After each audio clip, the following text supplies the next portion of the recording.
ওকে, আসসালামু আলাইকুম সবাইকে।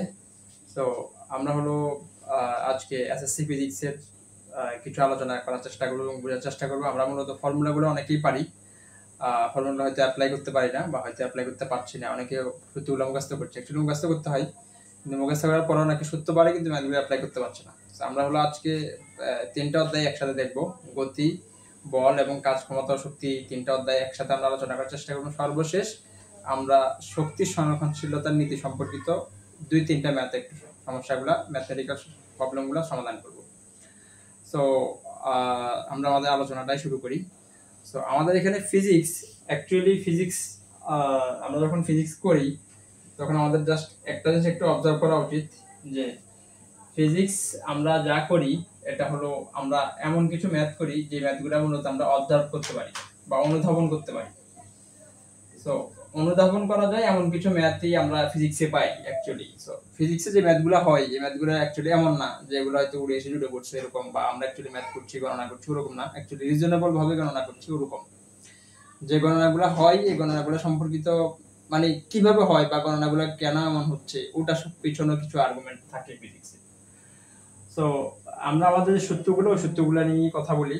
সো একবার প্রথম যেটা আসে ফিজিক্সে, বা আমরা প্রথম একবারে শুরু করি যেটা দিয়ে ফিজিক্স, ওটা হলো গতিটা দিয়ে। আমাদের গতিটা দিয়েই মূলত ফিজিক্সটা শুরু হয়। সো সাধারণভাবে বা সহজভাবে যদি আমি বলি তাহলে গতি হলো এমন একটা শব্দ বা এমন একটা ওয়ার্ড বা এমন একটা টার্ম যে টার্মটা মূলত বস্তুর অবস্থার পরিবর্তনকে বোঝায়।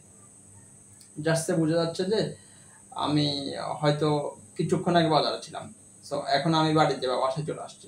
সো দ্যাট মিনস হলো যে যেহেতু আমি একসময় বাজারে ছিলাম বা কিছুক্ষণ আগে বাজারে ছিলাম, এখন বাড়িতে চলে আসছি বা বাসায় চলে আসছি, দ্যাট মিনস আমার অবস্থাটা চেঞ্জ হয়েছে, মানে আমি আমার অবস্থানটা এক জায়গা থেকে আরেক জায়গায় চেঞ্জ করছি। সো এই যে চেঞ্জটা হলো, এই চেঞ্জটাকেই মূলত আমরা বলছি গতি সাধারণ ভাষায়। যে বস্তুর অবস্থানের পরিবর্তন হলে তাকে আমরা গতি বলছি।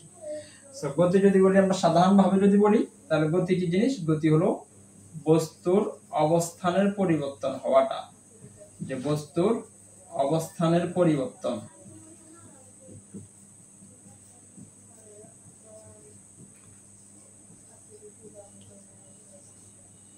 বস্তুর অবস্থানের পরিবর্তনকে গতি বলে না, ওটা আবার ভিন্ন সংজ্ঞা চলে আসে। তার মানে বস্তুর অবস্থানের পরিবর্তন হওয়াটাকেই আমরা গতি বলছি। তাহলে উল্টাটা কি হতে পারে? যদি বস্তুর অবস্থানের পরিবর্তন না হয়, তাহলে বস্তুর অবস্থানের পরিবর্তন না হলে ওই অবস্থাটাকে আমরা স্থিতি বলবো। সো স্থিতি নিয়ে আলোচনা আমাদের এখানে খুব বেশি নাই। সো স্থিতি হলো বস্তুর অবস্থানের, স্থিতি হলো বস্তুর অবস্থানের পরিবর্তন, বস্তুর অবস্থানের পরিবর্তন না হওয়া। স্থিতি হলো বস্তুর অবস্থানের পরিবর্তন না হওয়া, মানে বস্তুর অবস্থানের পরিবর্তন হবে না।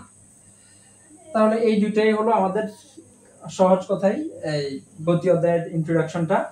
আমরা মূলত অবস্থানের পরিবর্তন হয় না ওরকম জিনিস নিয়ে আলোচনা আমাদের প্রয়োজন নাই। যে জিনিস চেঞ্জ হয় না, আমি গতকালকে এসে যেমন দেখলাম আজ কথাকে তেমন দেখলাম, আবার আগামীকালকে অনুমান করতে পারি ওরকমই হবে, তাহলে ওই জিনিস নিয়ে খুব বেশি একটা ইন্টারেস্ট আমাদের থাকবে না। হয়তো কোথাও কোনো একটা জিনিস ছিল না, যে হয়তো হঠাৎ নতুন একটা দোকান হয়েছে বা নতুন একটা শপ হয়েছে, তখন দেখা যাবে ওইখানে অনেক লোক, কেন? কারণ এখানে আগে ছিল না, এখন কিছু একটা হয়েছে, চেঞ্জ হয়েছে। সো চেঞ্জ হলে আমরা মূলত চেঞ্জেবল মোমেন্টগুলোকে আমরা কাউন্ট করতে যাচ্ছি, বা চেঞ্জ অ্যাকচুয়ালি কিভাবে হচ্ছে ওটা কাউন্ট করতে যাচ্ছি। তো তার মানে আমাদের আলোচনার বিষয়টা গতির মধ্যে সীমাবদ্ধ থাকবে। এবং যদি স্থিতি নিয়ে বুঝতে চাই তাহলে একবার খুব সহজে আমরা বুঝতে বা ধারণা নিতে পারি আর কি, যে স্থিতি হচ্ছে বস্তুর অবস্থানের পরিবর্তন না হওয়াটা। সো বস্তুর অবস্থানের পরিবর্তন না হওয়াটা স্থিতি, এবং বস্তুর অবস্থানের পরিবর্তনটা, এটাকে আমরা বলছি গতি। ওকে, সো এবার আমরা একটু ফর্মুলায় আসি, যে আমাদের গতি অধ্যায়ে কিছু সূত্র আছে। তো গতিতে সহজ কথাই মোট 5টা টার্ম বা 3টা 4টা টার্ম। আমাদের এই যে বস্তুর অবস্থানের পরিবর্তন হচ্ছে, আমি যে বলছি যে বস্তুর অবস্থানের পরিবর্তন হচ্ছে, এটা অ্যাকচুয়ালি আমি মেজারমেন্ট করবোটা কিভাবে? যে একটা জিনিস পরিবর্তন হবে কি হবে না, এটা অ্যাকচুয়ালি কিভাবে ডিফাইন করা হয়? আমি খুব সিম্পলি বললে, তুমি অধিকাংশ গ্রাফ যেগুলো তুমি দেখো, বা আমরা আরেকটু ফার্দার মোর আমরা যখন জানবো তখন বুঝবো যে আমরা সকল কিছু মূলত টাইমের সাপেক্ষে হিসাব করতে হয়। যেমন আমি হয়তো একটা ম্যাথ করছি পরীক্ষার সময়, যে একটা ম্যাথ করছি, ওই ম্যাথটা আমাকে যদি আমার 1 ঘন্টা 3টা ম্যাথ করতে হয়, তাহলে 20 মিনিট আমাকে একটা ম্যাথ করতে হবে। এখন আমি যদি এমন করি, যে না আমি 20 মিনিটে একটা ম্যাথ করি না, আমি 1 ঘন্টা একটা ম্যাথ করছি, তখন তো আমি পরীক্ষাতে 3টা ম্যাথ আর উত্তর করতে পারবো না। তার মানে আমাদের সকল ঘটনার বা সকল কিছু আমাদের টাইমের সাপেক্ষে হিসাব করতে হবে। এটা সকল কিছু টাইমের সাপেক্ষে। সো গতির এই ঘটনাগুলোর মধ্যেও টাইম থাকবে, অবশ্যই টাইমের একটা চেঞ্জ থাকবে টাইম। তাহলে প্রথম একবারে গতীয় চলক, আমরা যদি গতীয় চলকগুলো যদি একটু ডিফাইন করি, প্রথম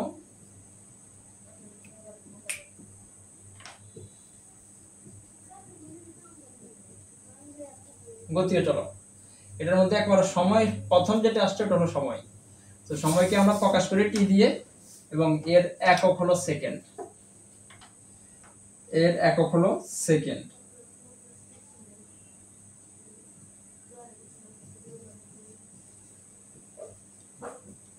প্রকাশ করি এস দিয়ে।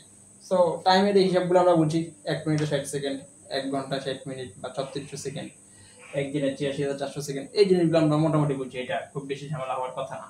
আমাদের মেইন ইউনিটটা হলো এখানে সেকেন্ড, যদি মিনিটে থাকে বা ঘন্টায় থাকে তখন আমাদেরকে ওটা সেকেন্ডে প্রকাশ করতে হবে। ওকে, তো সময়ের পরে আমাদের মূলত যেটা আসে এটা হলো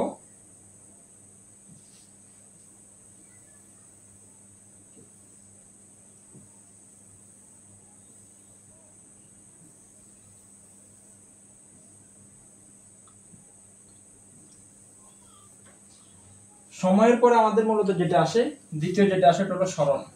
সো আমি এখানে দূরত্ব স্মরণকে ডিফাইন করব না, তুমি হলো ম্যাথে দূরত্ব পাও বা স্মরণ পাও, এটা অ্যাকচুয়ালি একই অর্থে ব্যবহার হবে সাধারণভাবে, কিন্তু দূরত্ব স্মরণের তফাৎ আছে। সো স্মরণ আমরা এটাকে প্রকাশ করি এস দিয়ে, মাঝে মাঝে তুমি এটাকে ডি দিয়ে প্রকাশ করতে পারো, মাঝে মাঝে এটাকে আর দিয়ে প্রকাশ করে। সো তুমি অ্যাকচুয়ালি একভাবে করলেই হয়। তাহলে স্মরণকে আমি এস দিয়ে লিখলাম, সূত্রে আমাদের আসি আসবে। তো স্মরণ এর একক হলো মিটার, আমরা এটাকে প্রকাশ করছি এম দিয়ে। তো স্মরণ সহজ কথা বলতে গেলে আমরা একটা ডিসটেন্স যেভাবে মেজারমেন্ট করি আর কি, যে এই একটা পয়েন্ট, এখানে একটা পয়েন্ট, এই পয়েন্ট থেকে এই পয়েন্টের, এই পয়েন্ট থেকে এই পয়েন্টের সরলরৈখিক যে দূরত্বটা, এই পয়েন্ট থেকে ওই পয়েন্টের সরলরৈখিক যে দূরত্বটা, এটাই হলো স্মরণ। আবার বলছি সরলরৈখিক দূরত্ব, দ্যাট মিন্স হলো যে আমি বললাম যে একটা সময় আমি এই বিন্দুতে ছিলাম, কিছুক্ষণ পর আমি বি বিন্দুতে গেলাম, তাহলে আমার স্মরণ হলো এই যে এ থেকে বি এর দিকে, এ বি, যেহেতু এটা দিক আছে এ থেকে বি এর দিকে, জন্য এটাকে ভেক্টর বলা হয়। সো অন্য আরেকটু যদি একটু বোঝার চেষ্টা করি, তাহলে আমি ধরলাম যে আমরা এই বিন্দুতে ছিলাম, কিছুক্ষণ পর তুমি এ থেকে বি তে গেলা, বি থেকে একটু পরে তুমি বি থেকে সি তে গেলা। সো শুরুতে ছিল এই বিন্দুতে, এখন আসো সি বিন্দুতে, তার মানে এখন যদি তোমার কাছে কেউ পৌঁছাতে চাই, তাহলে সরাসরি তোমাকে কাছে এইভাবে গেলে সে পৌঁছাতে পারবে। সো স্মরণ হলো সহজ কথায় আদি বিন্দু ও প্রান্ত বিন্দু সরল সংযোজক সরল রেখা, একবার ডিরেক্ট সোজা এই রেখাটা যোগ করলে যতটুকু দূরত্ব হবে ওইটাই হলো স্মরণ। অবশ্যই এখানে দিক থাকবে। ওকে, সো এটা ভেক্টর এটা। সো এরপরে যেটা আসছে ওটা হলো আমাদের জন্য গুরুত্বপূর্ণ, এবং এই জিনিসটা মূলত একটু বুঝতে হবে। সো যেহেতু এই জিনিসটা একটু দরকার বুঝতে হবে, এবং আমাদের মূলত এই গতির সাথে মূলত এইটার কানেকশনটাই বেশি, বা তুমি মূলত এটা না বুঝলে গতিটা অ্যাকচুয়ালি খুব ভালোভাবে ডিফাইন করতে পারবে না। সো এরপর যেটা আসছে ওটা হলো বেগ। আমি বেগটাকে সহজে ডিফাইন করি, একবার খুব সিম্পলি ডিফাইন করি, অত ঝামেলা করার দরকার নেই।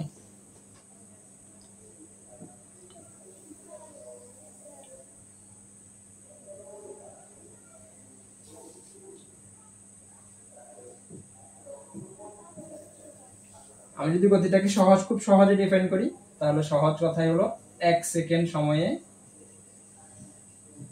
সরণ বা সরণের পরিবর্তন। অ্যাকচুয়ালি সরণের পরিবর্তন লাগে না, বাট আমরা সরণের পরিবর্তনটাই বলছি, বা তুমি সরণকে কাউন্ট করতে পারো, মানে 1 সেকেন্ডে সরণের যে পরিবর্তন এটাকে আমরা বেগ বলছি। সো অ্যাকচুয়ালি ঠিক কেমন এটা, আমরা জাস্ট ধরলাম এই যে যদি আমি এই জিনিসটা যদি আবার একটু ব্যাক করি, সে বললাম যে আমরা এ থেকে বি তে যেতে চাই। সো আমরা এ থেকে বি তে যেতে চাই, এবং এ থেকে বি তে যেতে আমরা ধরলাম যে এখানে সরণটা হলো 5 মিটার, এবং আমরা এই দূরত্বটা 2 সেকেন্ড সময়ে কভার করলাম, মানে 2 সেকেন্ড সময়ে আমরা এ থেকে বি তে গেলাম। সো আমি যদি সহজে বলি যে তাহলে তার 2 সেকেন্ডের সরণ হলো 5 মিটার, তাহলে 1 সেকেন্ডের সরণ কত?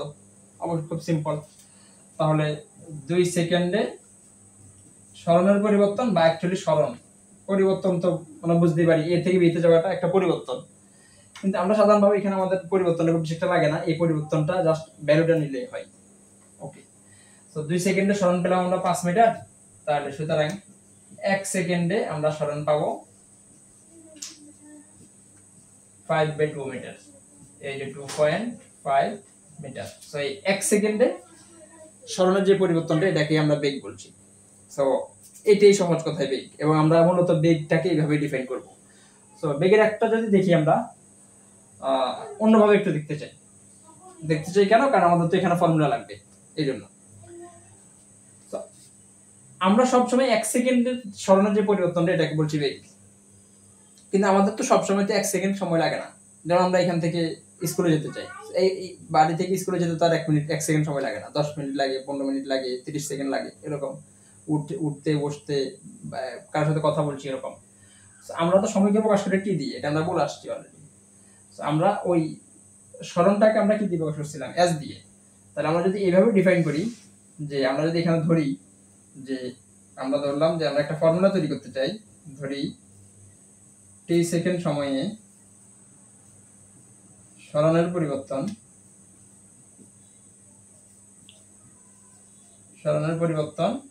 এস, বা সরণ এস। আমরা সরণের পরিবর্তন না নিয়ে সরণ নিলেও হবে। আচ্ছা, সরণের পরিবর্তনে লিখলাম। তাহলে সুতরাং 1 সেকেন্ড সময়ে সরণের পরিবর্তন, সিম্পল এটা হলো s/t। তাহলে আমরা যদি বেগকে আমরা প্রকাশ করি b দিয়ে, যদি বেগ b হয় তাহলে b সমান s/t, এই যে এটা। তো অবশ্যই এখানে বেগটা চেঞ্জ হচ্ছে না, আমরা এখন সরণের পরিবর্তনটাই কাউন্ট করছি। তো এই জায়গা থেকে আমরা বেগের এই ফর্মুলাটা পাই, বেগ b সমান s/t। তো এই জায়গাটা থেকে আমরা বেগের এককটা বের করতে পারি।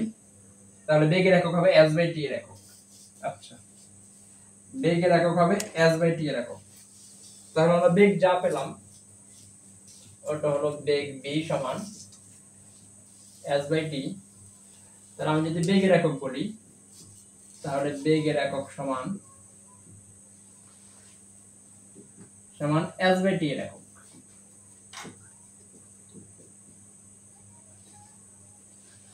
বেগের একক সমান s/t এর একক।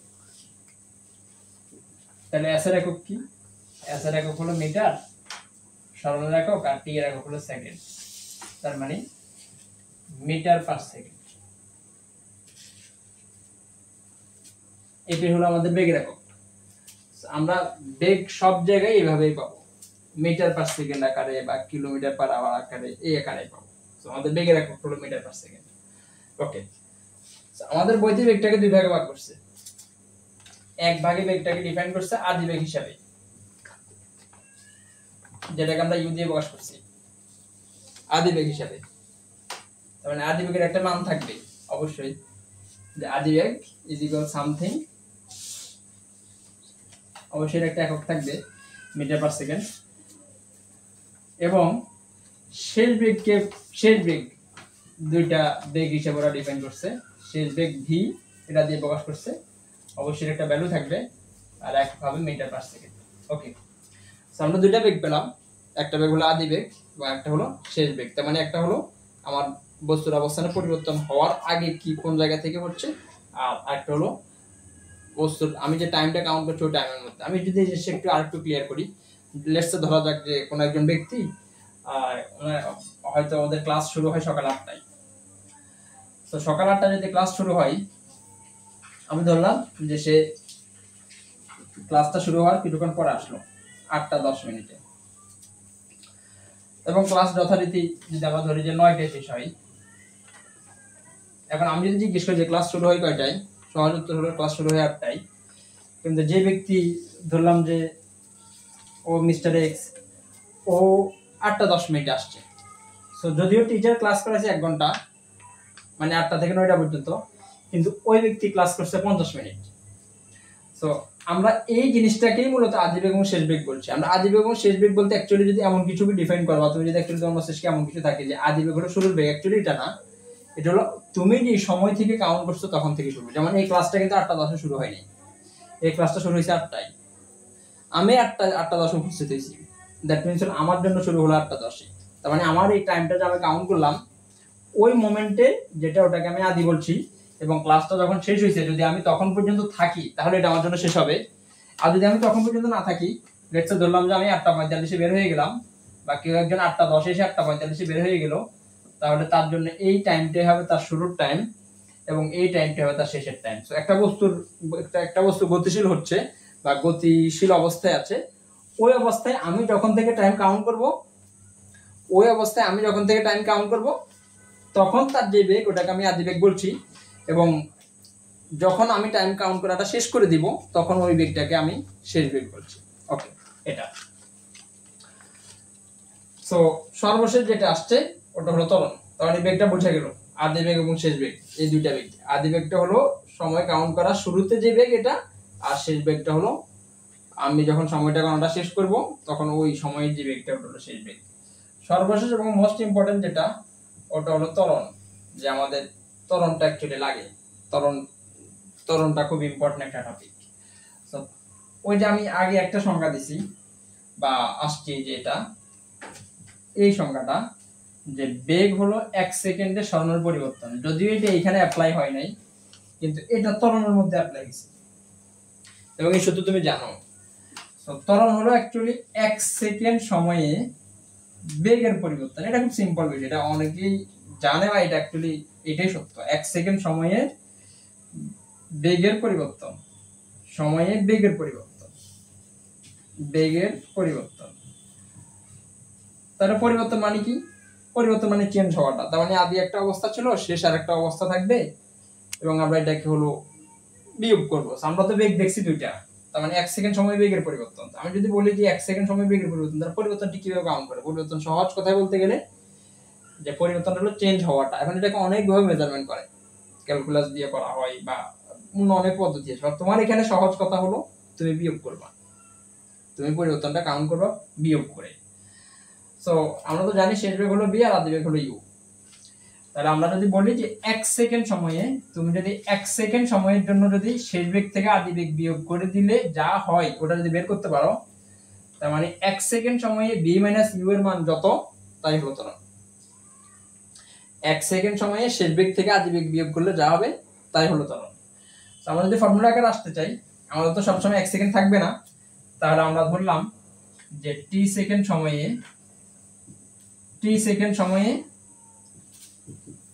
সময়ে বেগের পরিবর্তনটাকে আমরা ধরলাম, টি সেকেন্ড সময়ে বেগের পরিবর্তন, এটা হলো ভি মাইনাস ইউ। তাহলে সুতরাং 1 সেকেন্ড সময়ে বেগের পরিবর্তন is equals v minus u divide by t. আমরা যেহেতু ত্বরণকে দিয়ে প্রকাশ করি, তাহলে ত্বরণ এই সমান হবে v minus u divide by t. Okay, so এই সূত্রটাকে মূলত আমরা পরবর্তীতে এই আকারে নিয়েছিলাম, যে v minus u is equals a t, সুতরাং v is equals u plus এটি।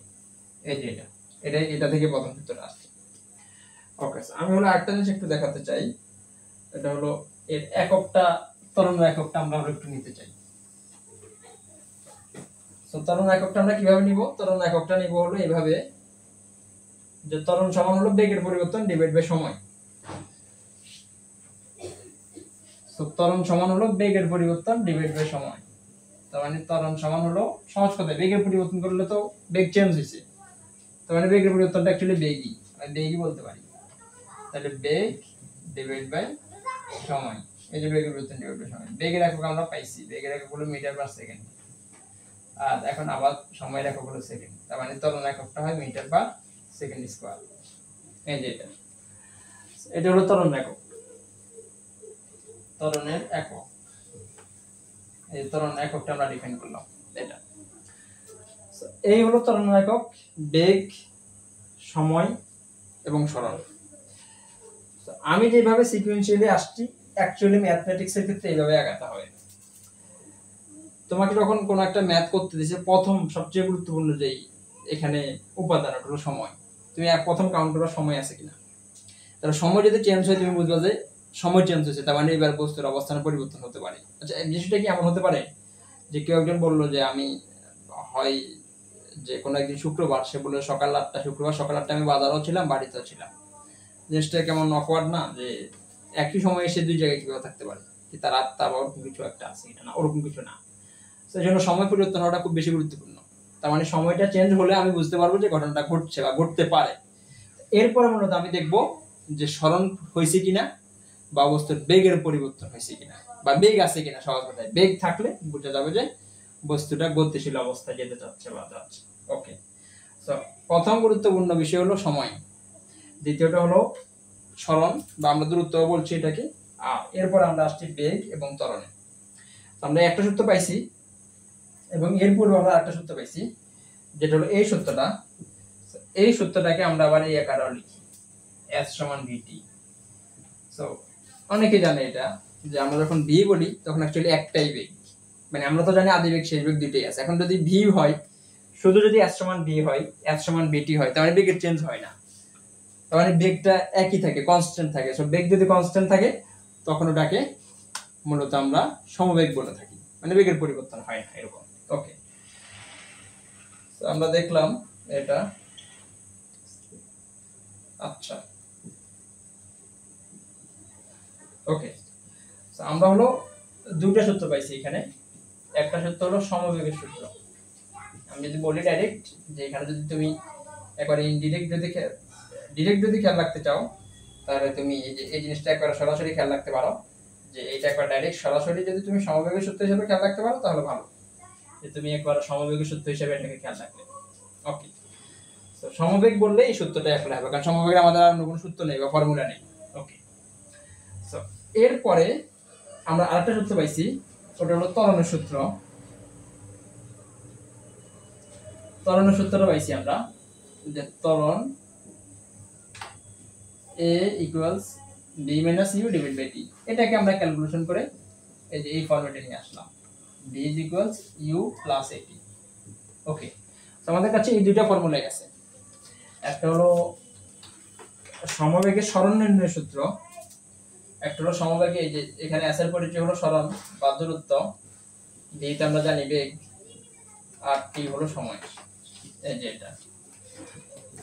আমরা এরপরে একটু আগাতে চাই।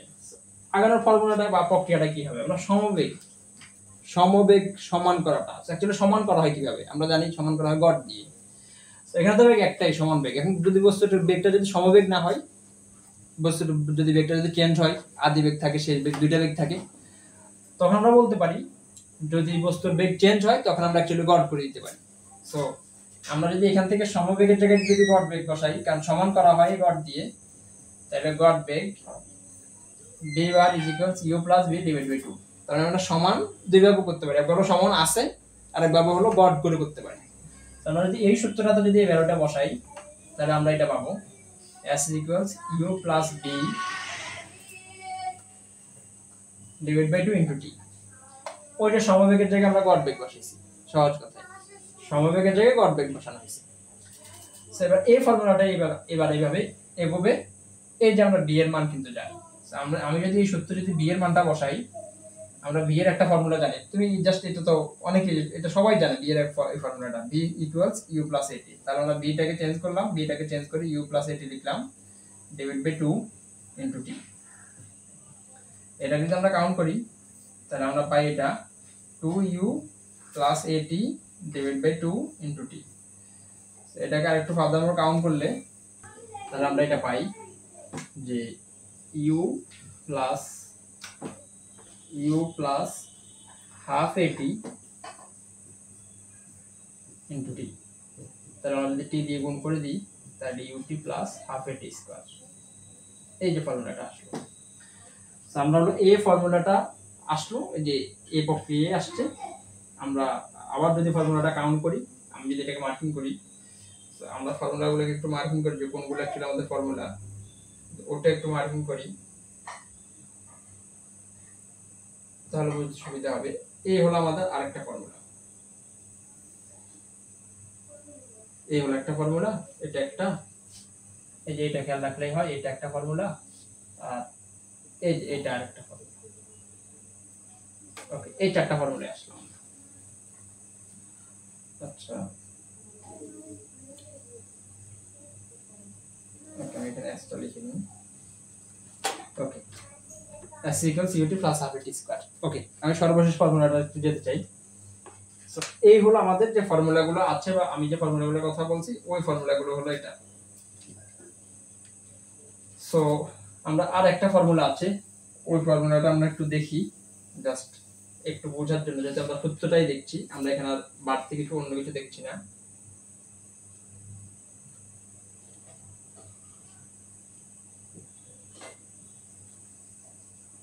ওকে,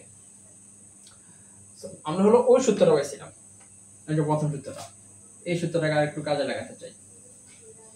অ্যাকচুয়ালি কিভাবে কাজে লাগাতে পারি একটু ভালোভাবে বা একটু সহজভাবে খেয়াল করলে অ্যাকচুয়ালি সেন্সটা খুব বেশি একটু গুরুত্বপূর্ণ, কিভাবে হয় বা অ্যাকচুয়ালি কিভাবে চিন্তা করা হয়। এই সূত্র এবং ওই সূত্রের মধ্যে শুধু তফাৎ এক জায়গায়, এই জায়গায় বি আছে, এই জায়গায় এস আছে, আর অন্য কোথাও তফাৎ নাই।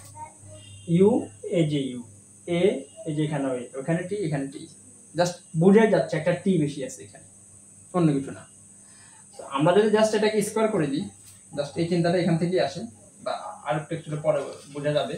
আমরা এই ফর্মুলাটা লিখে v is equals u plus a t, এই ফর্মুলাটাকে যদি আমরা উভয় পাশে যদি স্কোয়ার করে দিই, তাহলে v square is equals u plus a t whole square. আমরা যদি এটাকে আর একটু আগাই, তাহলে v square is equals u square plus 2uat plus a square t square. তাহলে বোঝা যাবে যে অনেকটা মিলে গেছে, তাই না? এই যে আমাদের এখানে আছে ইউটি, আমরা যদি এই যে ইউটির নিচে দাগ দিই, এই যে ইউটি বাড়তি থেকে আছে 2a, ওকে।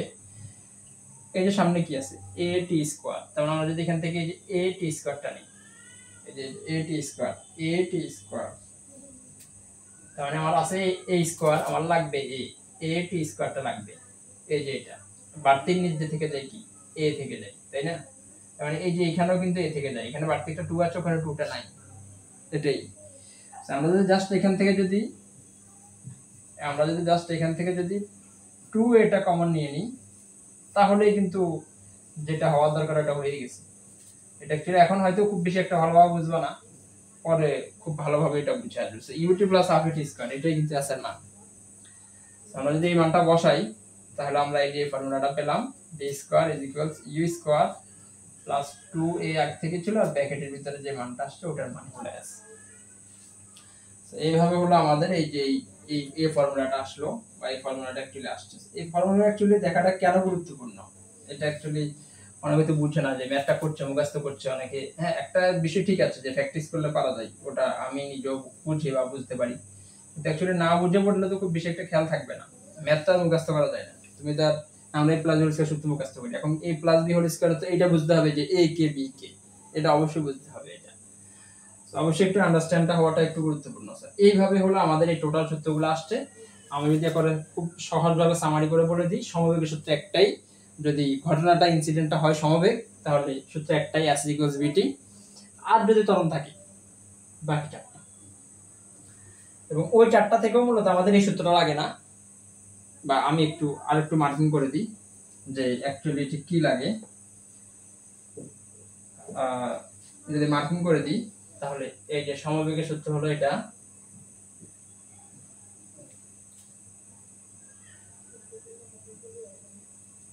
সমবেগের সূত্র হলো একটাই, s ইকুয়ালস vt, যদি সমবেগ থাকে তাহলে এটাই হবে, আর যদি ত্বরণ থাকে তাহলে মেজরিটি বইতে এই তিনটা সূত্র ইউজ করা হয়। এবং আমিও নিশ্চয়তা দিচ্ছি যে এই তিনটা সূত্র ইউজ করলে অ্যাকচুয়ালি তুমি হলো সবগুলো সমাধান করতে পারবা। এখানে একটা বিষয় বলছি, এটা এখন অনেকেই সূত্রটাও পারে, কিন্তু কোন জায়গায় কোন ফর্মুলাটা ইউজ করবে এটা পারে না। তো আমি এই জায়গা থেকে ওটার সাথে ওটাকে একটু লিংক করার একটু চেষ্টা করি, তারপর আমি একটু আগাচ্ছি। আমি হলো বল নিয়ে আলোচনা করতে চাই। তো বলটা হলো যে আমরা বলছিলাম না বস্তুর অবস্থানের পরিবর্তনটা হবে, আমরা তো এটা বলি না যে বলটা পরিবর্তনটা হবে, ঠিক আছে, বাট করবে কি, এটা একটা অবশ্যই একটা কোশ্চেন চলে আসে যে পরিবর্তনটা হবে, কেউ তো করতে হবে, সো বা কিছু একটা কারণে তো পরিবর্তনটা হবে, সো যার কারণে বস্তুর অবস্থানের পরিবর্তন হবে ওটাই বল। অবস্থানের পরিবর্তন হবে, বা অ্যাকচুয়ালি অবস্থান বলতে অবস্থার পরিবর্তন হবে, অবস্থানের অবস্থার মধ্যে তফাৎ আছে। অবস্থার পরিবর্তন হবে কেমন, হয়তো একটা বস্তু স্থির ছিল, গতিশীল হয়েছে, হ্যাঁ এটা একটা অবস্থার পরিবর্তন। কেউ একজন চলছিল, ধরলাম যে কেউ একজন চলছিল, হঠাৎ তার বেগটা হয় কমে গেছে, না হয় বেড়ে গেছে, তার অবস্থার পরিবর্তন হয়েছে। কেউ চলছিল, ধরলাম যে কনস্ট্যান্ট চলছে, তাহলে তো বোঝা যায় যে আমি শুধু চলতেছি, কমছে না বাড়ছেও না। অবস্থার পরিবর্তন হওয়াটাকেই, যার কারণে বস্তুর অবস্থার পরিবর্তন হয়, ওটাকে আমরা বল বলছি। ওকে, সো বলটা মেজারমেন্ট করে কিভাবে, আমি হয়তো অন্য কোথাও কোন সময় দেখাবো যে বলটা অ্যাকচুয়ালি সূত্রটা কিভাবে আসছে। তো আমরা হলো বলের সূত্রটা জানি, বল বলকে এফ দিয়ে প্রকাশ করে, বল এফ সমান এম এ, যেখানে এফটা হলো বল, এর একক হলো নিউটন, বলের একক হলো নিউটন, এম দিয়ে প্রকাশ করা হয়, এম হলো ভর এবং ভরের একক হলো কেজি। আর আমরা অলরেডি এ দেখে আসছি, তাই না, এ অলরেডি দেখে আসছি। সহজ কথা যদি বলতে চাই, তুমি যদি বলটাকে মেজারমেন্ট করতে হয়, ভর সবসময় দেওয়া থাকে প্রশ্নে, এখানে এমন কোনো প্রশ্ন নাই এসএসসি লেভেলে যে প্রশ্নে ভর দেওয়া থাকে না, সকল প্রশ্নেই ভর দেওয়া থাকে। আমরা যদি বলটা বের করতে চাই, ত্বরণটা লাগে, কিন্তু ত্বরণ আছে কোথায়, ত্বরণ আছে এখানে, গতির মধ্যে। দ্যাট মিনস হলো তুমি যদি বলো যে আমি গতি পারি না কিন্তু বল পারি, তার মানে অ্যাকচুয়ালি তুমি ফ্রড, মানে অ্যাকচুয়ালি তুমি সঠিক বলো না, ভুল এটা। কেউ গতি পারে, গতি পারে না কিন্তু বল পারে, তাহলে সে অ্যাকচুয়ালি কিভাবে অ্যাপ্লাই করতেছে? গতির মধ্যে মূল বিষয়টা এই যে আমরা এই সূত্রটা যদি বাদ দিই, বাকি তিনটা সূত্রই আছে, সে যদি এই সূত্রগুলো অ্যাপ্লাই করতে না পারে, তাহলে সে ওখানে ত্বরণ বের করবে কিভাবে? এবং সে যদি ত্বরণ বের করতেই পারে, তাহলে সে গতি পারে, হয়তো কনসেপ্টটা বুঝতেছে না, ভিজুয়ালাইজেশনটা পাচ্ছে না। ওকে, সো এই হলো আমাদের এখানে বল, এবং আমি বল নিয়ে এর চেয়ে বেশি অ্যাকচুয়ালি এখানে বাড়াবো না, বল আলাদা আমাদের পর্ব আসবে। সো এই হলো বল। বল হলো ওই যে বললাম ওই কাজটা যা বস্তুর অবস্থাটাকে পরিবর্তন করে দিবে, বস্তুর অবস্থাটাকে পরিবর্তন করে দিবে। তো এই হলো বল নিয়ে বলার ছিল, এই যে বলের ফর্মুলাটা লাগবে, বলের ফর্মুলাটা লাগবে। ওকে, আমি যদি অন্যভাবে বলি যে তুমি এই দুটো ফর্মুলার দিকে একটু তাকাও ভালোভাবে, এই দুটো ফর্মুলাতে টি আছে, আর এই যে এই দুটো ফর্মুলার দিকে যদি তাকাও, তাহলে এই দুটো ফর্মুলাতে এস আছে, এই যে এটা। তার মানে সময় যদি দেওয়া থাকে, তুমি একবারে 100% শিওর থাকো যে আইদার প্রথম সূত্র হবে না হয় দ্বিতীয় সূত্র হবে, এবং এই দুটো সূত্র একটা সূত্র অ্যাপ্লাই করা যাবেই 100%। এই দুটো সূত্র একটা সূত্র অ্যাপ্লাই করা যাবেই যদি সময় দেওয়া থাকে। আর যদি দূরত্ব দেওয়া থাকে, তাহলে দ্বিতীয় অথবা তৃতীয় সূত্র, দুটো সূত্র একটা সূত্র ব্যবহার করা যাবে। এবং সময় প্রথম সূত্রেও আছে, দ্বিতীয় সূত্রেও আছে, দূরত্ব দ্বিতীয় সূত্র আছে, তৃতীয় সূত্র আছে, তার মানে সময় এবং দূরত্ব দুটো একসাথে আছে দ্বিতীয় সূত্রে, s = CUT + ½ এবং মেজরিটি তোমার এই ফর্মুলাটা বেশি ইউজ হবে। এই যে এটাই হলো সমাধান, যে আমি সূত্র পারি, ম্যাথটা করতে পারছি না। তো একটু বুঝে লিখলে তখন হলো এই ম্যাথগুলো করা যাবে, বা অ্যাকচুয়ালি তুমি করতে পারবা যে কোথায় কিভাবে হচ্ছে এই ম্যাথগুলো, ম্যাথের মেজারমেন্টগুলো। ওকে, সো এই হলো বলের সাথে আমি জাস্ট গতিটাকে একটু কানেক্ট করলাম, যে বলের মেইন যে ফর্মুলাটা, ওই ফর্মুলাটা অ্যাকচুয়ালি গতি থেকেই বা গতির সাথে কানেক্টেড। সো বল থেকে প্রশ্ন আসলে গতি কানেক্ট থাকবেই, এটা একবার তুমি সকল প্রশ্নেই পাবা, প্লাস লাগাই দিবেই। ওকে, সো এই হলো আমরা গতি আর বলটাকে কানেক্ট করতে পারলাম বা কানেক্ট করলাম। সো আমাদেরকে যদি ত্বরণ বের করতে পারে, আমরা এখানে দেখতে পাচ্ছি তিনটা সূত্রই ত্বরণ আছে, কমন কি তিনটা সূত্রই ত্বরণ আছে, তবে ত্বরণ থাকলে এই তিনটা সূত্র এটা, আর সময় থাকলে প্রথম দুটো সূত্র, দূরত্ব থাকলে দ্বিতীয় দুটো সূত্র, তৃতীয় তৃতীয় এটা। ওকে, আমরা এভাবে কানেক্ট করতে পারলাম। আচ্ছা, তারপরটাতে যাই। এরপর আসছে কাজ এবং শক্তি। সো আমরা অ্যাকচুয়ালি কাজটা একটু বুঝতে চাই, খুব সহজে একটু বোঝার চেষ্টা করবো আর কি, যে কাজটা হলো অ্যাকচুয়ালি কি। তো তোমার এখানে হলো একেবারে সবচেয়ে সস্তা সংজ্ঞা দিছে আর কি এসএসসিতে, কাজ হলো বল ও সরণের গুণফল।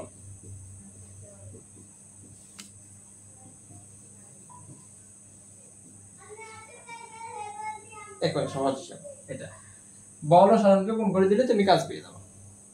ওকে, সো কাজ এটাকে প্রকাশ করা হয় ডব্লিউ দিয়ে, আর কাজ ডব্লিউ মানে হলো বল এবং সরণের গুণফল। সো বল হলো এফ আর সরণ থেকে আসছে হলো এস। তাহলে এগেইন যদি আমরা যদি কাজের যদি একটা কাউন্ট করি, তাহলে ডব্লিউ এর একক হলো বলের একক মানে এফ এর একক গুণ এস এর একক। সো এফ এর একক তো আমরা দেখলাম, বলের একক হলো নিউটন, গুণ এস এর একক হলো সরণের একক মানে এস এর একক। সো এফ এর একক হলো নিউটন ইনটু এস এর একক হলো মিটার, তার মানে কাজের একক হলো নিউটন মিটার। এটা এই নিউটন মিটারটাকেই নতুন একটা নাম দেওয়া হলো জুল। নতুন একটা নাম দেওয়া হলো জুল, যেটাকে আমরা জে দিয়ে প্রকাশ করি। তো সিম্পলি এগুলো খতেও আসে ব্যাখ্যামূলক, আর এখন তো ব্যাখ্যা অ্যাড হয়েছে, সংক্ষিপ্ত প্রশ্ন অ্যাড হয়েছে, আরো নতুন কয়েকটা প্রশ্ন। সো এই যে বল এবং সরণ, তুমি যদি ওই সংখ্যাটা খেয়াল থাকে তাহলে এটা মেজারমেন্ট করতে পারবা, ম্যাচিং করতে পারবা। বল এবং সরণের গুণফলকে কাজ বলে এবং কাজের এককটাই হলো জুল। তাহলে তোমাকে যদি বলা হয় এটা যে 5 জুল কাকে বলে, তাহলে 5 জুলটা অ্যাকচুয়ালি কি? জুলটা কাজ, 5 জুল বা 5 জুল মানে হলো কাজ। আমি যদি কাজের সংখ্যাটা আসি, কাজ হলো বল এবং সরণের গুণফল, তার মানে তুমি বল এবং সরণ দুইটাকে গুণ করে যদি 5 বানাই দিতে পারো তাহলেই হয়। জাস্ট এটাই। তো আমরা 5 কিভাবে বানাতে পারি? একবার সহজভাবে বললে 5 গুণ 1, তাহলে প্রথম 5টা কি? প্রথম 5টা হলো বল, তার মানে 5 নিউটন বল, এর কারণে যদি 1 মিটার সরণ ঘটে তাহলে ওটাকে আমরা 5 জুল কাজ বলছি। আবার এটাকে আমরা অন্যভাবে বলতে পারি 1 গুণ 5 বলতে পারি, আরো তো অনেক ভাবে বলা যায়। তাহলে বলতে পারি 1 নিউটন বল প্রয়োগের কারণে 5 মিটার সরণ ঘটছে। এই যেটা সহজ হিসাব, এটা 5 জুল। এটা ব্যাখ্যাটা গেল, এই যে এটা ব্যাখ্যাটা আসতে পারে, এটা আসবে। সো এই হলো আমাদের কাজের ধারণাটা, যে আমরা কাজটা ঠিক কিভাবে মেজারমেন্ট করব। সো এগেইন ওই যে আমরা যদি একই জায়গায় আসি, যে আমরা দেখলাম যে কাজটা হলো বল ও সরণের গুণফল। বল এবং আমরা শুরু করছি কোন জায়গা থেকে? গতি থেকে। সো কাজটা হলো বল এবং সরণের গুণফল। আমরা কিন্তু গতির দ্বিতীয় বিষয়টাই ছিল আমাদের সরণ, এবং বলটা আমরা মেজারমেন্ট করছিলাম বল F সমান ma, ভর গুণ ত্বরণ। সো ত্বরণটা কিন্তু গতি থেকে আসছে এবং সরণটা কিন্তু আমরা গতি থেকে মেজারমেন্ট করতে হবে। তার মানে কাজ বের করতে হলেও কিন্তু তোমাকে গতির প্রয়োজন হবে। সো এই জন্য জিনিসগুলো তোমাকে কোরিলেট করে পড়তে পারলে ভালো হবে আর কি। ওকে, সো আমরা যদি শক্তি বলি, এবার যদি শক্তিতে আসি, অ্যাকচুয়ালি তোমাকে যদি সহজ ভাষায় বলি, অ্যাকচুয়ালি জিনিসটা এরকম যে দুইটা অ্যাকচুয়ালি একই জিনিস, আমরা দুইটা ভিন্ন নামে ডাকছি আর কি। এরকম শক্তি হলো, তোমার এখানে সংজ্ঞা দিছে এটা, শক্তি হলো কাজ করার সামর্থ্য। কাজ করার সামর্থ্য, কাজ করার সামর্থ্যকে আমরা শক্তি বলছি। মানে কেউ একজন কাজ করতে পারে তার মানে তার শক্তি আছে, কেউ একজন কাজ করতে পারে তার মানে তার শক্তি আছে। সো কাজ করার সামর্থ্যকে আমরা শক্তি বলছি। এবং একটা খুব ফ্যামিলিয়ার বিষয় আছে যে আমরা শক্তি কিভাবে কাউন্ট করি। অ্যাকচুয়ালি শক্তি আর কাজ সেম জিনিস। সহজভাবে বললে এই ফর্মুলাটাই, যে ব্যয়িত শক্তি সমান হবে কৃত কাজ। তার মানে আমি যতটুকু কাজ করব ততটুকু শক্তি ব্যয় হবে। এটা অ্যাকচুয়ালি সিমিলার জিনিস আর কি। একটা জিনিস হলো একজন হলো দিচ্ছে আর একজন নিচ্ছে আর কি। ধরো একজন 5 টাকা দিল, আরেকজন 5 টাকার প্রোডাক্ট দিল। সো ও হলো টাকা নিছে, প্রোডাক্ট দিছে, আর তুমি হলো টাকা দিছো, প্রোডাক্ট নিছো। এরকম মানে সেম জিনিস আর কি। লেনদেন বলে না, বা দেওয়া না, মাত্র দেওয়াটা বললেই তো হয়, দিলে তো অবশ্যই কেউ নিছে। এরকম অ্যাকচুয়ালি শক্তি আর কাজটা অ্যাকচুয়ালি ওরকম জিনিসই, যে কাজ করার সামর্থ্যটাকে আমরা শক্তি বলছি, আর কাজটা তো আমরা কিভাবে মেজারমেন্ট করছি এটা। সো তুমি হলো ডাইরেক্ট এখানে শক্তি বলতে কোনোভাবেই তুমি মেজারমেন্ট করতে পারবে না। অ্যাকচুয়ালি শক্তির অনেক রূপ, এবং আমরা অ্যাকচুয়ালি আমাদের চোখে যা কিছু দেখি সবকিছু শক্তি আকারে দেখি। ওকে, সো আমরা হলো একবারে ওই যে বিজ্ঞান বইটা যখন থেকে পড়া শুরু করছি ক্লাস 3 থেকে, তখন থেকে হলো অনেকগুলো শক্তির আমরা প্রকার পড়ছিলাম।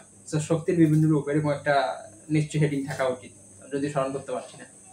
সো ওখানে হলো শক্তি কিছু রূপ দেখানো হয়েছিল: সৌরশক্তি, তাপ শক্তি, আলোক শক্তি, ওই যে বায়ু শক্তি, বাতাস, এরকম বিদ্যুৎ শক্তি, তারপরে শব্দ শক্তি, এরকম মানে সবকিছু একটু অ্যাকচুয়ালি শক্তি হিসেবে দিয়েছিল। অ্যাকচুয়ালি এই চ্যাপ্টারটা বড় করে দেওয়া উচিত ছিল, আমার যেটা মনে হয় আমার ছোট মতে। কারণ আমরা অ্যাকচুয়ালি যা কিছু দেখছি, তুমি আরো হায়ার লেভেলে গেলে তখন দেখবে যে অ্যাকচুয়ালি এই পৃথিবীতে অ্যাকচুয়ালি কোনো কিছুই নাই শক্তি ছাড়া। অ্যাকচুয়ালি শক্তির ট্রান্সফরমেশনটাই হয়।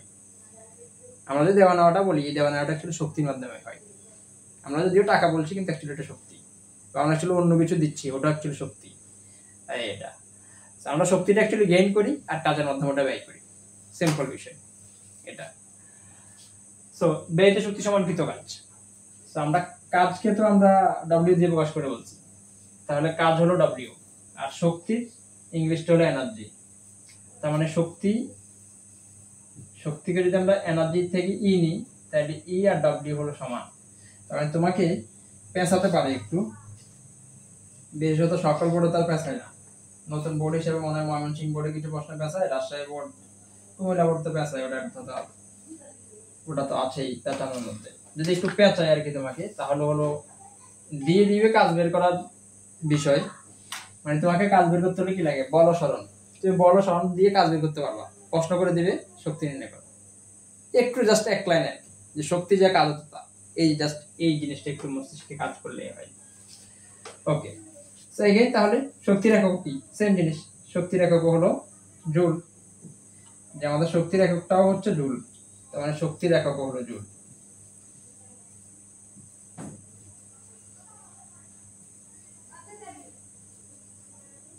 এবং খুব ইন্টারেস্টিং যে তোমার এখানে কিন্তু ষষ্ঠ অধ্যায় থেকে যে অধ্যায়গুলা, এই সবগুলো অধ্যায় কিন্তু শক্তি সম্পর্কিত। আমি জানি না কখনো এটা হয়তো তুমি জানো কিনা, ষষ্ঠ অধ্যায় হলো বস্তুর উপর তাপ, ওটা একটা শক্তি। সপ্তম অধ্যায় শব্দ তরঙ্গ, তো শব্দটা এক প্রকার শক্তি। তরঙ্গ কি করে, তরঙ্গ হলো অ্যাকচুয়ালি শক্তিকে এক জায়গা থেকে আরেক জায়গায় ট্রান্সফর্ম করে, মানে তরঙ্গটা হলো গাড়ি আর কি, পরিবহন করে, ওরকম শক্তিকে এক জায়গা থেকে আরেক জায়গায় নিয়ে যায়। আলোর প্রতিফলন, আলোটা শক্তি, নবম অধ্যায় আলোর প্রতিসরণ, আলো সম্পর্কিতই। এবং এরপর আসলো স্থির তড়িৎ শক্তি, ওটা আবার তড়িৎ শক্তি। ওকে, সো অ্যাকচুয়ালি পরবর্তী সবগুলো অধ্যায় শক্তি সম্পর্কিত, হয়তো তোমাকে ডাইরেক্ট বলে নাই আর কি, তুমি একটা ডাইরেক্ট পাওয়া নাই এটা। তো শক্তির একক হলো জুল, যত শক্তি আছে সকল শক্তি হলো তুমি যতগুলো সেন্স করতে পারো আর কি, তোমার মস্তিষ্কে সকল শক্তির একক হলো জুল, এটা। যদি সকল শক্তি আর এই যে নিউটন আর মিটার থেকে আসবে না, ওরা আরো অন্য অনেক প্রক্রিয়া থেকে আসতে পারে। ওকে, সো এই হলো কাজ ও শক্তি, আমরা এই পর্যন্ত আসলাম। এবং এরপর আমি যদি এখানে যদি জিনিসগুলো যদি আরেকটু যদি রিক্যাপ করি, তাহলে আমি হলো একটু বোঝাতে একটু সুবিধা হবে আর কি আমাদের। আমি একটু গতিটাকে একটু আরেকটু এক্সটেন্ড করি এবার। গতি, এক প্রকার গতি ছিল, এই যে আমরা যে সূত্রটা লিখলাম, b = u + at, এই যে s = ut + half at square, এটা, আর b² = u² + 2as। এই তিনটা ফর্মুলা অ্যাকচুয়ালি কোথায় অ্যাপ্লাই হবে যদি কাউকে জিজ্ঞেস করা হয়, আমি জানি না অ্যাকচুয়ালি কতজন বা উত্তর দিতে পারবে কিনা, যে এই ফর্মুলাটা অ্যাকচুয়ালি কিসের, মানে আমরা তো বলছি গতি, কিন্তু এই ফর্মুলাটা কোথায় অ্যাপ্লাই হবে, কেউ যদি জিজ্ঞেস করা হঠাৎ, আমি তো বলছি এটা গতির সূত্র, বাট এটা কোথায় অ্যাপ্লাই হবে, সহজ কথা হতে পারে গতিতে অ্যাপ্লাই হবে, কিন্তু না, আরেকটা বিষয় আছে এখানে, ওটা হলো এই সূত্রগুলো অ্যাকচুয়ালি পৃষ্ঠে অ্যাপ্লাই হয়।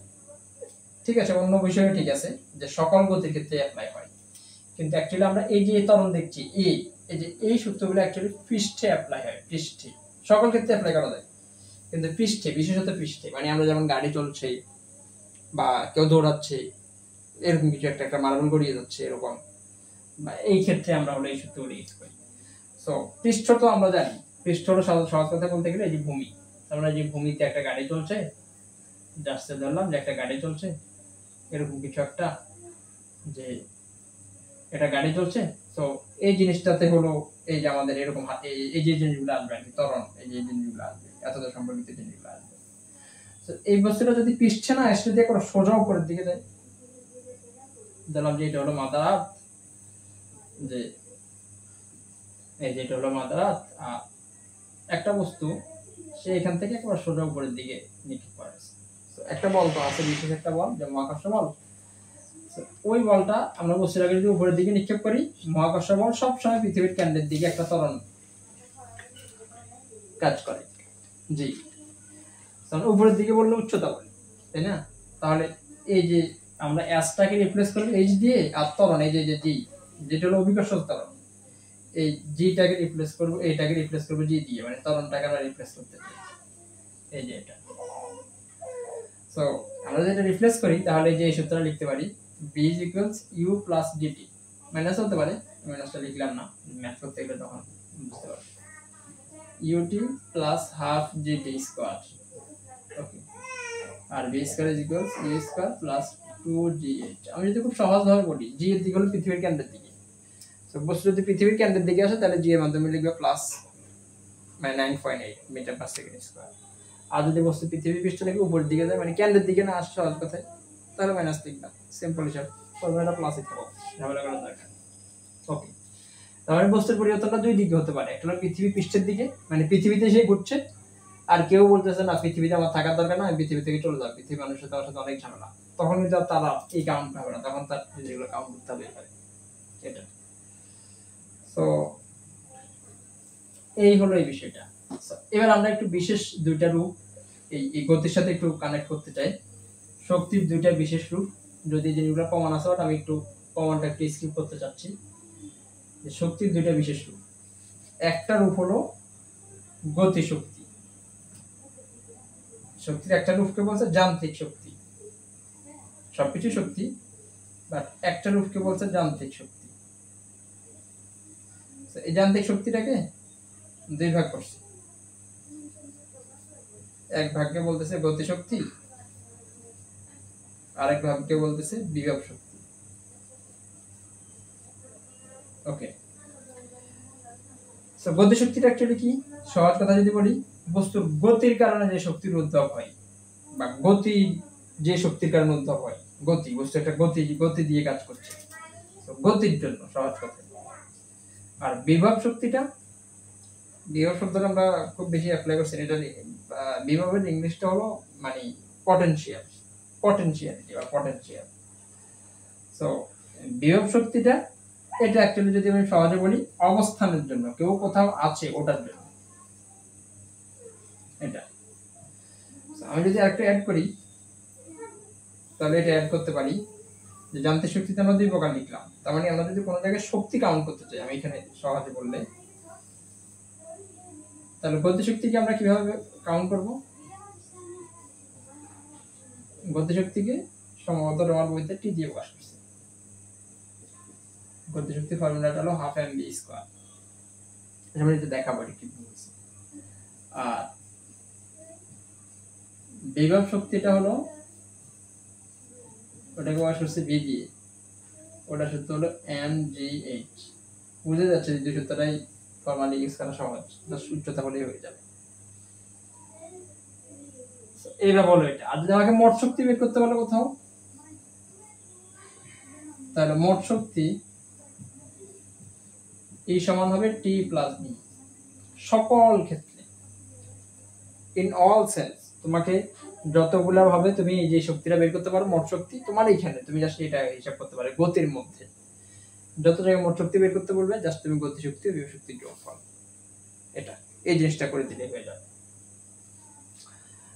ওকে, যাই আছে কিনা, আচ্ছা ঠিক আছে। সো আমরা সকল শক্তি এইভাবেই বের করব, মানে যখন আমাদেরকে মোট শক্তি বলবো, তখন অ্যাকচুয়ালি মোট শক্তির ফর্মুলাটা হলো অ্যাকচুয়ালি এটা, যে গতি শক্তি ও বিভব শক্তিটা আমরা যোগ করে দিলে মোট শক্তিটা পেয়ে যাবো। গতি শক্তি ও বিভব শক্তিটা যোগ করে দিলে মোট শক্তিটা পেয়ে যাবো। আমরা যদি ফর্মুলাগুলোকে একটু মার্ক করি, তাহলে এই হলো গতি শক্তির ফর্মুলা, আলাদাভাবে বললে এই হলো বিভব শক্তি, আর এই হলো মোট শক্তি ফর্মুলা আমাদের। ওকে, সো আমরা যদি এরপর আসি, এবার আসলাম শক্তি সংরক্ষণশীলতা নীতি।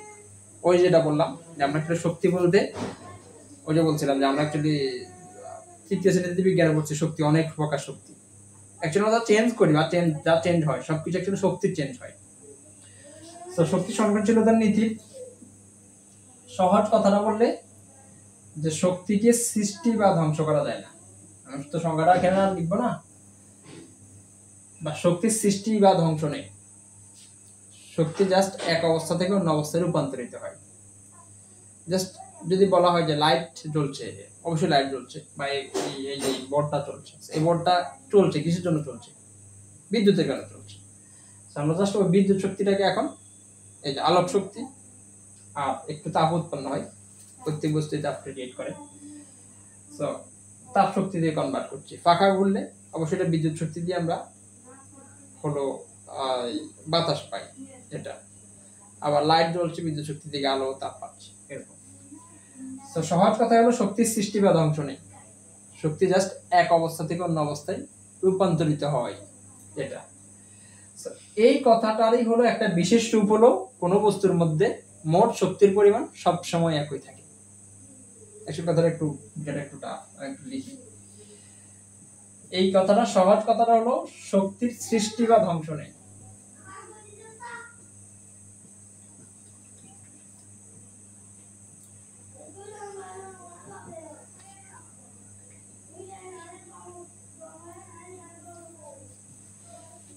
শক্তির সৃষ্টি বা ধ্বংস নেই, এটা জাস্ট এক অবস্থা থেকে অন্য অবস্থায় রূপান্তরিত হয়,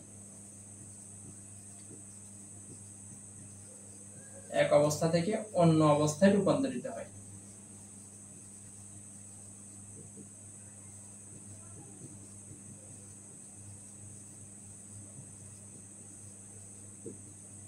রূপান্তরিত হয়।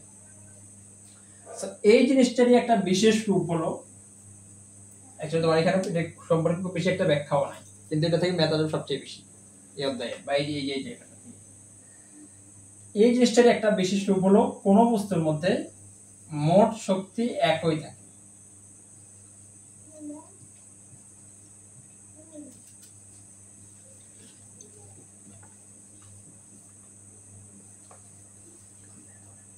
মোট শক্তি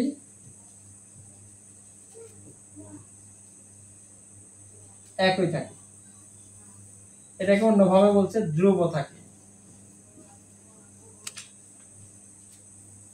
এটাকে অন্যভাবে বলছে সংরক্ষিত থাকে, মানে চেঞ্জ হয় না আর কি। এটা আমি যদি জাস্ট এই জিনিসটাকে একটু সহজ করি, আমাদের তো আলটিমেটলি ম্যাথই করতে হবে, বাংলা বুঝতে লাভ নাই।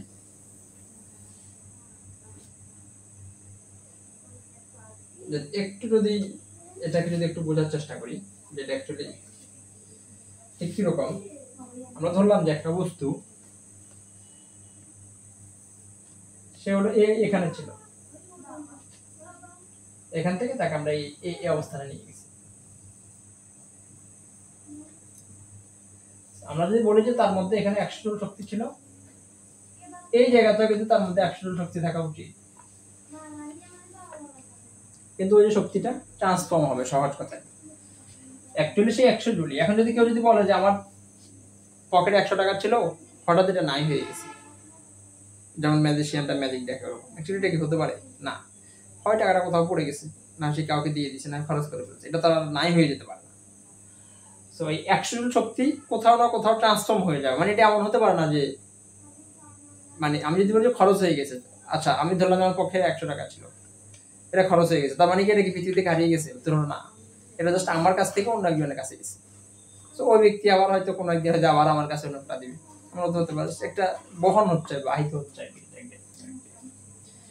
আমাদের এই জায়গায় অ্যাকচুয়ালি ম্যাথ বেশি আসে এই জায়গা থেকে, এই জায়গা থেকে খুব বেশি একটা আসে না, আমাদের জায়গা থেকে বেশিরভাগ ম্যাথ আসে একটা বস্তুকে আমরা ভূমি থেকে উপরের দিকে, খাড়া উপরের দিকে নিক্ষেপ করলাম, এটা ভূমি, এই যে এটা পৃথিবীর একটা অংশ আর কি, বড় করে আমি যদি দেখাই, এই পৃথিবীর একটা অংশ, এই যে পৃথিবীর একটা অংশ, সেই খাড়া উপরের দিকে নিক্ষেপ করলে অবশ্যই বস্তুর, এই যে এখন বোঝা যাচ্ছে এই জায়গায় বস্তুর, এই জায়গায় বস্তুটা উপরের দিকে উঠতেছে, তাহলে এই জায়গায় বস্তুটার কি আছে, একটা উচ্চতা আছে। আবার বস্তু যদি উপরের দিকে উঠতেছে বা নিচের দিকে নামতেছে, বস্তুর অবস্থার পরিবর্তন হচ্ছে, তার মানে এই জায়গায় তার একটা বেগও থাকবে। তাহলে বেগের জন্য বস্তুর মধ্যে যে শক্তিটা জমা থাকবে, বা বস্তুর কাছ থেকে আমরা যে শক্তিটা পাবো ওটা হলো গতিশক্তি, আর উচ্চতার জন্য যে শক্তিটা পাবো ওটা হলো বিভব শক্তি। তার মানে হলো এই বিন্দুতে বস্তুটা যদি আমরা গতিশক্তি বিভব শক্তি কাউন্ট করে যা পাবো, এই বিন্দুতে কাউন্ট করলে ঠিক একই পাবো, শুরুতে কাউন্ট করলে ঠিক একই পাবো, এবং এই বিন্দুতে কাউন্ট করলে একই পাবো। এটা আমরা যদিও বলছি এটা কি 1 বলি, এটা কি 2 বলি, এটা কি 3 বলি, এটা কি 4 বলি, এই সবগুলা শক্তি যে মানে অ্যাকচুয়ালি সেম, মানে একই থাকবে। যদি এটা 100 জুল হয়, শুরুতে তার মধ্যে শক্তি 100 জুল থাকে, এখানে 100 জুল হবে, এখানে 100 জুল হবে, এখানে 100 জুল হবে। ম্যাথমেটিক্যালি এটা প্রুফ, এটা কারেক্ট ম্যাথমেটিক্যাল। সো আমরা একটু একটা ম্যাথ একটু দেখার চেষ্টা করি যে অ্যাকচুয়ালি ম্যাথগুলো কি রকম হবে। এটা যে আমরা ধরলাম যাচ্ছে যে একটা বস্তু, যে একটা বস্তুকে ভূমি থেকে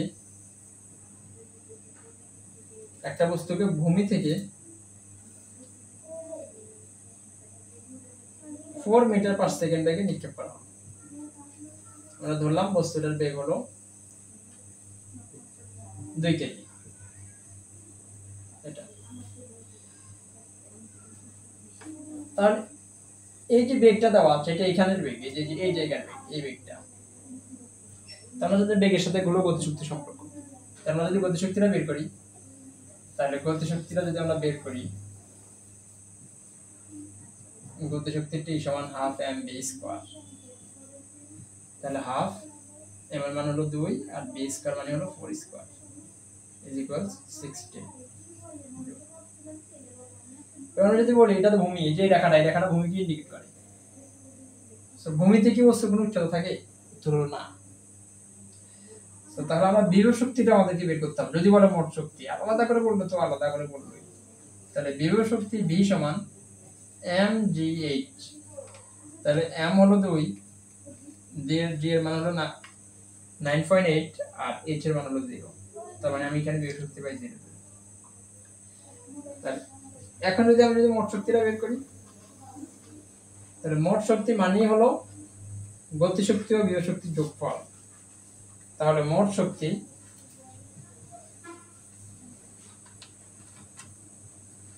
E সমান T প্লাস V। এটা হলো 16, এটা হলো 0, দ্যাট মিন্স হলো 16 জুল। ওকে, সো এখান থেকে আরেকটা ম্যাথ যদি একটু দেখি, ধরলাম একটা বস্তু ভূমি থেকে 50 মিটার উঁচু একটা কোন একটা পয়েন্টে আছে, ওই পয়েন্টের উচ্চতা 50 মিটার। এই বিন্দুতে আছে, একটা টাওয়ারের উপরে বসে আছে বা একটা কিছু একটা আছে, এটা চলছে না। আমরা যদি বলি যে 50 মিটার উপরে একটা জিনিস আছে, তখন তুমি অ্যাকচুয়ালি সেন্স করতে পারো কি ওইটা ওখানে দৌড়াদৌড়ি করছে না, পড়ে আছে চলার সাথে গতি নেই। তাহলে তোমার আলোচ্য যে বিষয়টা, ওই বিষয়টা সর্বোচ্চ যে উচ্চতায় আছে বা থাকতে পারে, ওই উচ্চতা অ্যাকচুয়ালি কোনো বেগ থাকে না। অ্যাকচুয়ালি এখানে বেগ নাই, বেগের আলোচনা নাই। যদি আমরা তো পড়ে গেছে, এখন উপরে আছে এটা। আমরা যদি এই জায়গায় গতিশক্তিটা বের করি, তাহলে গতিশক্তি টি সমান হাফ এম বি স্কোয়ার। বেগ তো দিলাম, ভর তো দিলাম না। আচ্ছা, এখানেও ভর দিলাম 2 কেজি। তাহলে হাফ এর মান হলো 2 আর বি তো 0, কারণ বি নাই, সর্বোচ্চ উচ্চতায় বেগ থাকে না। এটা হলো সাধারণ বিষয়। এরপর আমরা যদি বিভব শক্তিটা বের করি, তাহলে বিভব শক্তি ভি সমান এম জি এইচ, যেখানে এম এর মান হলো 2, জি এর মান 9.8 আর এইচ এর মান হলো 50, দ্যাট মিন্স হলো 980 জুল। তাহলে আমরা যদি মোট শক্তি বের করি, তাহলে এই সমান হলো টি প্লাস বি ইজ ইকুয়ালস হলো 0 প্লাস 980, দ্যাট মিন্স হলো 980 জুল। সেখান থেকে আমরা জাস্ট একটা নোট নিতে পারি। এই দুটো ম্যাথ করার একটা বিশেষ কারণও আছে নিশ্চয়ই, এই জন্যই করলাম। প্রশ্ন যদি ডাইরেক্ট বলা থাকে ভূমি থেকে, তাহলে আমরা বলতে পারি ভূমিতে এইচ হলো 0, মানে কোনো উচ্চতা নাই। আর আলোচ্য বিষয়টা সর্বোচ্চ যে উচ্চতা থাকতে পারে, ওই বিন্দুতে বেগ থাকে না সাধারণভাবে। সর্বোচ্চ উচ্চতায় বি হলো 0 মিটার পার সেকেন্ড। এই যেটা, এই জিনিসটাই ট্রান্সফর্ম হবে। এবার এই জিনিসটাকে একটু এক্সটেন্ড করি আমি জাস্ট। আমরা ধরলাম যে একটা বস্তুকে আমরা ভূমি থেকে 20 মিটার পার সেকেন্ড বেগে নিক্ষেপ করলাম এই বস্তুটাকে, এবং অ্যাজাম্পশন করলাম যে এই বস্তুটা কিছুক্ষণ পরে সিনারিওটা কেমন হবে, বস্তুটা উপর দিকে উঠবে এরকম। ধরলাম যে এটা তখন এখানে আছে এই বস্তুটা, যার ভর 2 কেজি। কিছুক্ষণ পরে কি হবে, এটা উঠতে উঠতে একটা ম্যাক্সিমাম হাইটে উঠবে, যে উচ্চতার পরে আর উঠে না। এটা অনেকে দেখছে, একটা কিছু একটা উপরের দিকে নিক্ষেপ করলে একটা উচ্চতা পর্যন্ত উঠে, এরপর আর উঠে না। এই যে এটার ক্ষেত্রে হবে যে একটা উচ্চতা পর্যন্ত উঠবে, আবার পড়া শুরু করবে এরকম। সেই সর্বোচ্চ যে পর্যন্ত উঠবে এটাকে আমরা উচ্চতা বলি, সর্বোচ্চ উচ্চতা। এটা এই বছরে এখান থেকে যে শুরু করছে, একটু আগে বলে আসলাম ভূমিতে কোনো বিভব শক্তি থাকে না। তার মানে ভূমিতে মোট শক্তিটা হলো গতিশক্তি। যেহেতু বিভব শক্তি নেই, মোট শক্তি বের করা এইভাবে, গতিশক্তি যোগ বিভব শক্তি। আর এই বিন্দুতে যদি বলি বস্তুর এই বিন্দুতে উচ্চতা আছে কিনা, উত্তর হলো আছে। বস্তুর এই বিন্দুতে বেগ ভি আছে কিনা, মানে মান আছে কিনা, উত্তর হলো আছে, কারণ বস্তুটা এখন উপরে উঠতেছে। তাহলে এই বিন্দুতে বস্তুর বেগও আছে, উচ্চতাও আছে। তাহলে বেগের জন্য গতিশক্তি, উচ্চতার জন্য বিভব শক্তি, আর ওই গতিশক্তি আর বিভব শক্তি যোগ করলে মোট শক্তি পাবো। তো শক্তি সংরক্ষণশীলতা নীতির সহজ কথাটা হলো এই যে একই বস্তু ভূমিতে তার মধ্যে শক্তি যা ছিল, এই বিন্দুতে তার মধ্যে শক্তি উঠেই থাকবে। ভূমিতে যা ছিল এই বিন্দুতে উঠেই থাকবে। আর এই যে একেবারে সর্বোচ্চ এই পর্যন্ত এই উচ্চতায় উঠে, যে ধরলাম এখানে বি এর একটা মান আছে, জাস্ট একটা ধরলাম, মানে একটা মান ধরলাম, যেটা মান হলো 10 মিটার পার সেকেন্ড। আর এই বিন্দুতে বি এর কোনো মান নাই, 0 মিটার পার সেকেন্ড। আমি জাস্ট এই তুলনাটা যদি একটু বুঝাই, এখানে ছিল 20 মিটার পার সেকেন্ড, এখানে 10 মিটার পার সেকেন্ড, এখানে 0 মিটার পার সেকেন্ড। ওই যে বলছে সর্বোচ্চ উচ্চতা বেগ শূন্য, তার মানে বোঝা যাচ্ছে যে বস্তু ভূমি থেকে আস্তে আস্তে উঠতে উঠতে উঠতে উঠতে অ্যাকচুয়ালি 0 হতে যাচ্ছে। একটা জিনিস উপরে উঠে উঠে উঠে উঠে উঠে উঠতে উঠতে অবশ্যই ওটাকে মাটি দিয়েই তো আসতে হবে, নাকি অন্য কোথাও তো শেয়ার দিতে পারবে না। তো তাকে ভূমিতে আসার জন্য অবশ্যই তার বেগটা 0 করে আবার নিচের দিকে নামতে হবে। তো তার মানে এই জায়গায় বেগ ছিল 20 বা 20 মিটার পার সেকেন্ড, এখানে ছিল 10 মিটার পার সেকেন্ড, এখানে ছিল 0 মিটার পার সেকেন্ড। বেগটা চেঞ্জ হয়েছে, তার মানে গতিশক্তি চেঞ্জ হয়েছে, কিন্তু মোট শক্তিটা চেঞ্জ হয়নি। মূল বিষয়টা এটাই। মানে এই সিনারিওর জন্য আমি যদি বলি যে এই ঘটনায় মোট শক্তি যেটা, এটাকে যদি আমি E1 ধরি, এই ঘটনায় মোট শক্তি যেটা, এটাকে যদি আমি E2 ধরি, এবং এই ঘটনায় মোট শক্তি যেটা, এটাকে যদি আমি E3 ধরি, এই যে তিনটা মান আমি পেলাম, এই তিনটা মান অ্যাকচুয়ালি সমান। কেন সমান? কারণ এই যে বস্তুটা যে বলছি, কোনো বস্তুর মধ্যে মোট শক্তিটা একই থাকে, চেঞ্জ হয় না। ওকে, সো এই হলো শক্তি সংরক্ষণশীলতার নীতিটা সহজ কথা, বা সহজ আমরা যদি एग्जांपल না দিই। এর হলো কিছু ম্যাথমেটিক্যাল প্রবলেম আছে। সো আমরা হলো এর পরবর্তীতে আমরা হলো ওই সমস্যাগুলো দেখার চেষ্টা করব, এবং আজকে পর্যন্ত শেষ করলাম। আশা করি সবাই ভালো থাকবে। ধন্যবাদ সবাইকে।